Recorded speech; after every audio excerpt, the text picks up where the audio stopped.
Hindi makita ang dulo. Isang nakaka-umay na naman na diretso sa kalsada. Signal number 1 ang hangin. Grabe.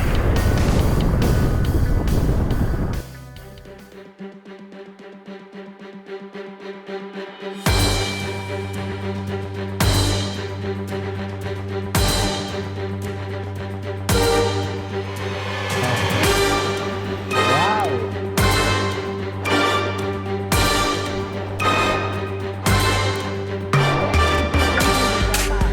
Putik na yan. Yari. Busy. Madilim pa. Wow.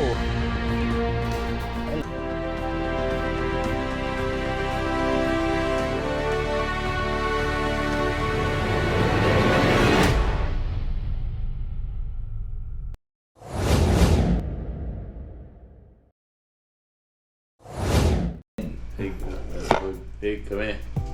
Dito kami ngayon sa Mansalay. Buti nga naisip nila ito 3 Nakaka 318 tayo and the time is 5:30 AM. Paalis na tayo dito sa transient na natuluyan natin. Umaambon. And ganun daw dito sa Mansalay. Itong ambon na to, nagbabasa lang ng ito kalsada. Hindi na to hamog. Ambon na talaga and madilim sa unahan. Kailangan magsuot ng windbreaker. Tumigil yung ambon. Kung kailan kami nagsuot ng windbreaker. Ito. Sinasalubong namin ang malakas na hangin.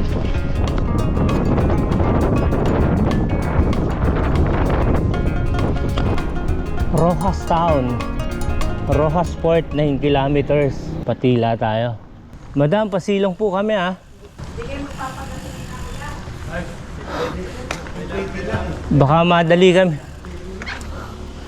Change oil daw.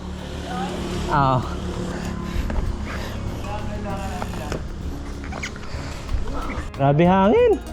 Hindi nga ako maghangad na mag-trangkos. Oo, okay lang yun. Nag-maintain lang ako, 16-17 lang tayo eh. Yeah, 16 average eh. Ngalay sa hita. Sabi ko, nahawa nga ako eh. Sabi ko, mabigat ka eh. Hindi, okay lang po. Oo. Sabi ko, hindi ako maghangad eh. Dahil, shit. Parang... Kumusta ang ano natin? Port day na, no? Oo. Malamig na umaga, maulan umaga. Dito na tayo, San Aquilino, Rojas. Rojas na. Maganda ang salubong sa atin ng Rojas. Oriental na. Napakalupit na salubong na hangin. Hangin lang ang problema eh. Salamat sa Sea Oil. Ganda ng salamin.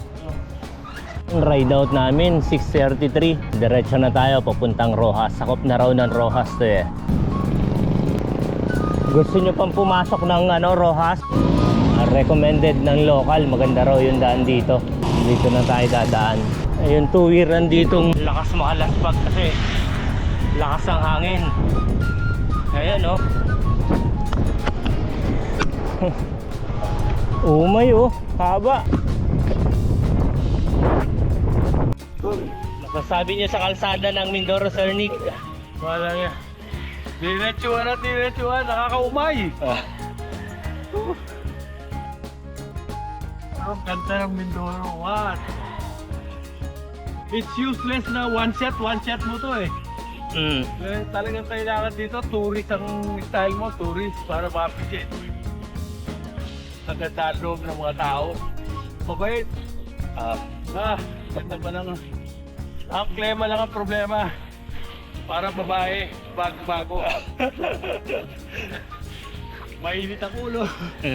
Ayan, biglang ulan. Malamig, mainit. Ipararamdam sa'yo lahat ng klima rito. Oo, lahat ng klema. Nasa pakin. Sobrang init. Sobrang lamig naman. Walang ulan. Ulan naman. Iba ang Mindoro eh, no? I mean, yung Occidental sa Oriental. Isang island, pero magkaiba sila ng weather. Yun ang Sa kabila, tagtuyot. yun ang challenge. Sa isang signista tulad natin. Pero what a beautiful land. Napakaganda ng island. Wait ang tao. Magtanong ka lang, naku, halos buhating ka na eh.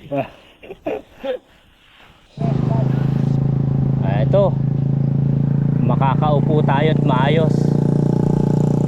Dito kami magkakape. Taglamig na pero basa pa rin yung suot sa loob sa pawis. 338, 7:16 ng umaga.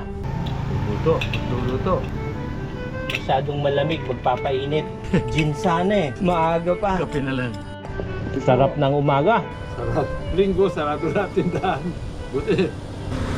Buti na lang may baong camping gas. Ayun no. Survival kit. Tama raw tapa. Maraming salamat kuya. Kumain ka ulit. Pasyan namin dito. Siya yung nagturo sa atin na mali pala tayo ng daan. Bait? Ano? Matapos naming magkape, ito palang dadaanan namin. Sobrang tarik. And babalik kami papuntang San Isidro. And yun daw yung mas malapit na daan at hindi maahon. Dito tayo papasok. Hindi kaya rough road dito. Ito yung tagos ng San Isidro. Good morning. Dikit mo, may nakita ako nakadikit dyan eh. Isama mo ko para may sticker ka naman ng Taga Luzon. Di ba? Kaligtasan po. Kaligtasan. Pag sumunod ba kami sa inyo, maliligtas kami? Sabi mo, taga Kaligtasan ka eh. Hindi, joke lang. Lumabas tayo sa Barangay Kaligtasan kaya naligtas tayo sa budol. Eto na naman yung hangin. Tayo sa lubong sa hangin. Panalo ilog. Nagigreen ng tubig oh. Sumanga. Lamig eh. Baka naman. Dami. May nahalong isang kalabaw.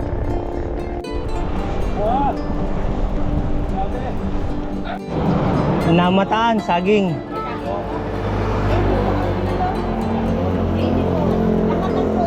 Uy, sarap. Dax. So Joey, namnamin natin to.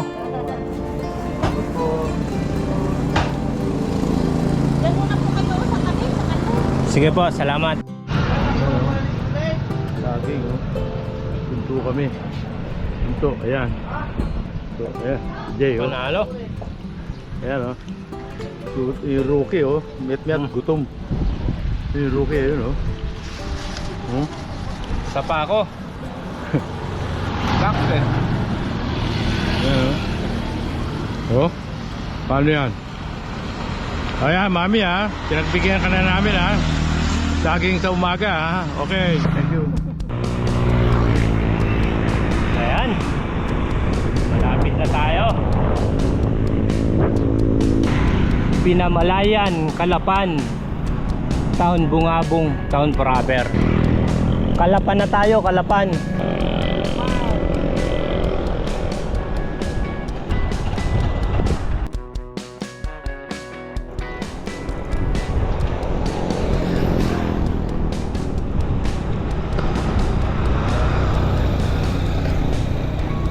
Di makita ang dulo. Isang nakaka-umay na naman sa diretsong kalsada. Signal number 1 ang hangin. Grabe.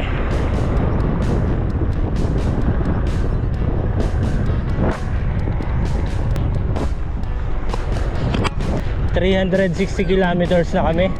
At 9:26 ng umaga. Habang sinasalubong kami ng malakas na hangin. Lakas makalaspag. Bagal eh. Ayan 17 takbuhan. Medyo bulusok pa tong konti.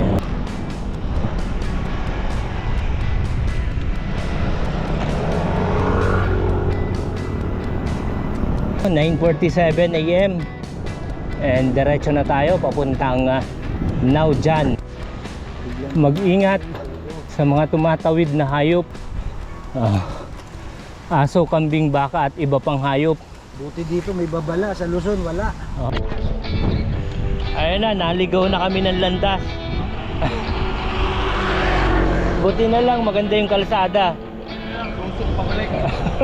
5 kilometers din yung ano namin. Naligaw. Tama na. Malapit nang gawing jerky. Pinamalayanan, Kalapan. Ito yung na-miss namin. Ito, dito dapat tayo eh.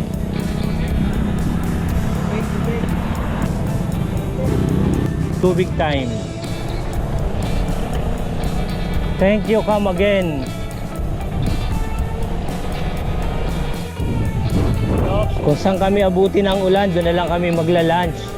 Ayan, super dilim na oh. Namin naghanap ng makakainan, madam. Tama-tama. Galing kaming Abradilog pero nag-overnight kami Mansalay. Tama-tama nga, daming pagpipilian oh. May bota po kami ba? Yan, and ayun, ride daw tayo ng 12. Buti na lang walang araw. And 380 kilometers na tayo. Dito na tayo sa bayan ng Bansod. Buti nila hindi pa pumapatak ulan.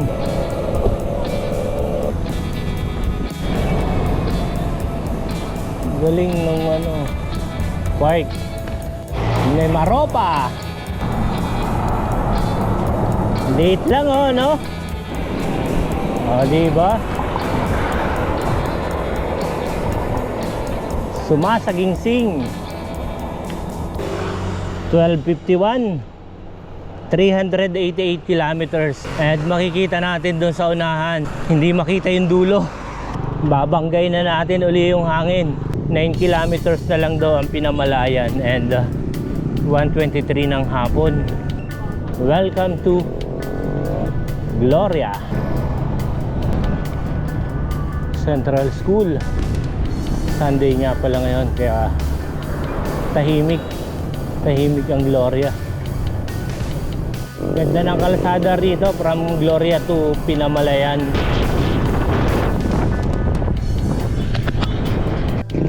Picture? Yes, it's 7-Eleven Pinamalayan. Ride daw tayo ng 1:51 ng hapon, 401 kilometers. Malapit na tayo sa mismong Pinamalayan. Ito, maghapon naming binubuno tong salubong sa hangin. Walang init pero yung hangin lakas makalakpak. Takbong 17-18 eh. Nandito na tayo ngayon sa Pinamalayan. Hindi mo ba namamalayan? Welcome to Pinamalayan.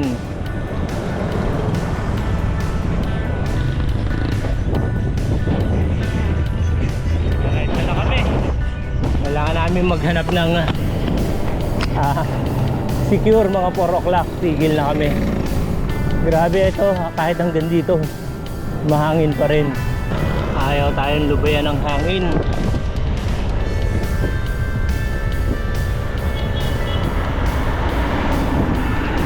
Nawala yung hangin, ito yung papalit. Dilim.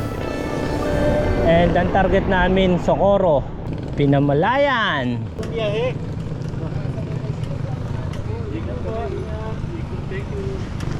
Paraiso ng Bahaghari.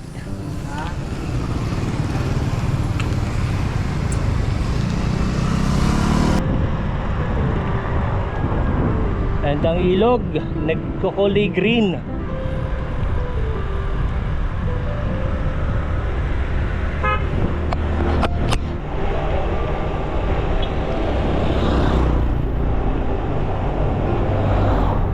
...413 kilometers.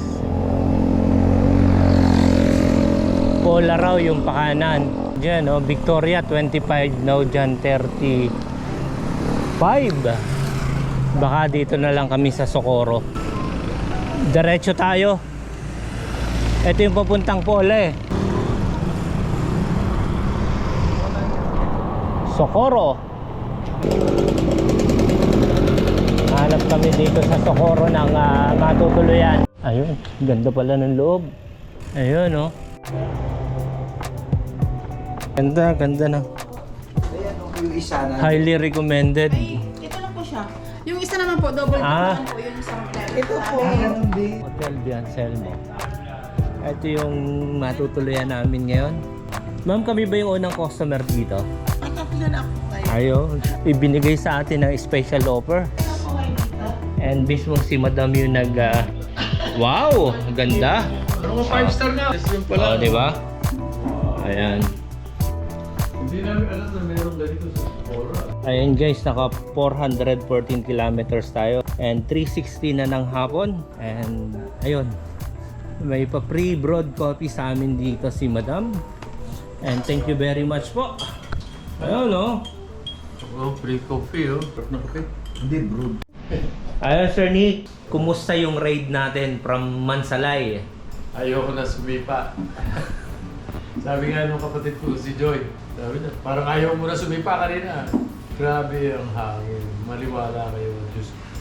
Diyos ko, first time ako nakaranas ng ganyan. Parang bagyo na pag hindi ka sumipa, hindi ka gugulong. Ganito pa na sa Oriental. Matindi. Salubong ng hangin. Sobra hangin. And 2 times tayong ligaw. Ewan ko kay Jay. Diligaw kami ni Jay. Diligaw kami.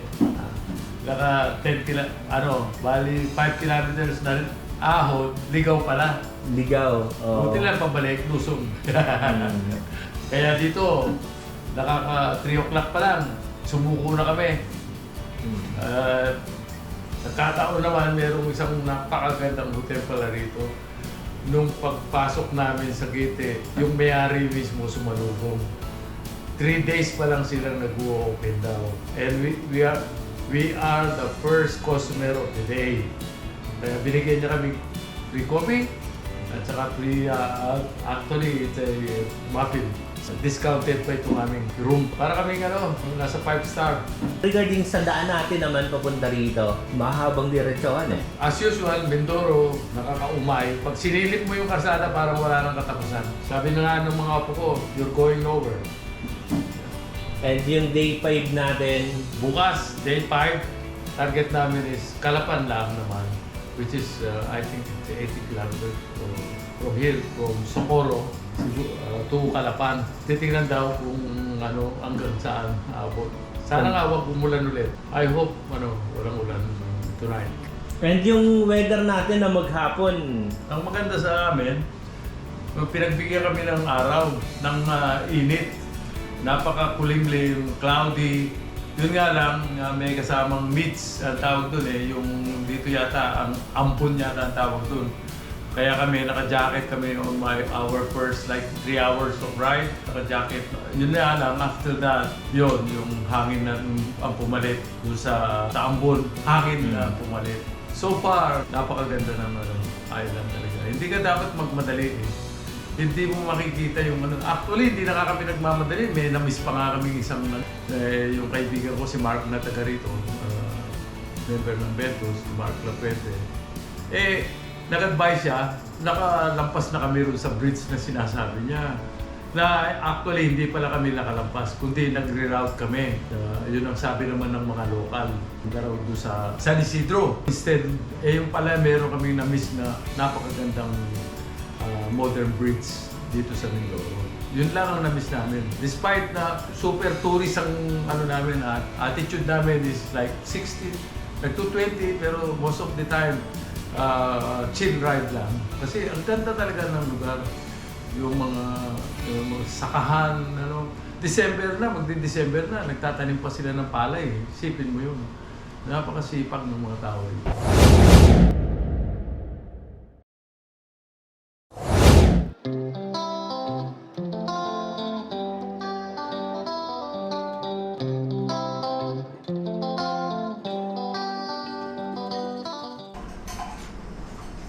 good morning, Socorro.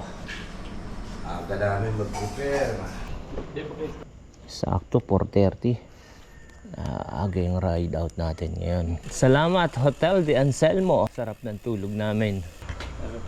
Jay Katigbak sa YouTube and pa Jack All The Way sa Facebook. All the way.